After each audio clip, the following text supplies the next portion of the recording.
आपण जे हे केलंय सर्जरी, तर हे पेनिस म्हणजे पेनिसचा कॅन्सरसाठी ऑपरेशन केलेलं आहे. पेशंटचं बाहेर सर्कमसिजन झालं होतं, म्हणजे समोरची चामडी काढली होती जखम आहे म्हणून. तेव्हा त्यांना माहित नव्हतं की त्याच्यात कॅन्सर निघणार आहे.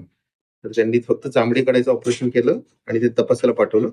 तपासायला पाठवलेल्या वर त्याच्यात असा रिपोर्ट आला की ती जी जखम किंवा चामडीला जी अल्सर होता तो कॅन्सरचा होता. त्यामुळे मग पेशंट आपल्याकडे आला. 2 महिन्यापूर्वीच पेशंट आला होता. तेव्हा जखम वगैरे पूर्ण भरली होती. रिपोर्टमध्ये पण असं दाखवत होतं की बऱ्यापैकी कॅन्सरचे मार्जिन्स फ्री आहेत. पण जखम भरत नव्हती पेशंटची. म्हणून त्यांना आपण ऑब्झर्वेशन खाली ठेवलं होतं आणि त्यांना सांगितलं होतं की दर महिन्याला येऊन भेटा. सो आता 2 महिन्यानंतर पेशंटची जखम वाढलेली होती थोडीशी आणि प्रॉलिफरेटिव्ह ग्रोथ त्याच्यात झाली होती.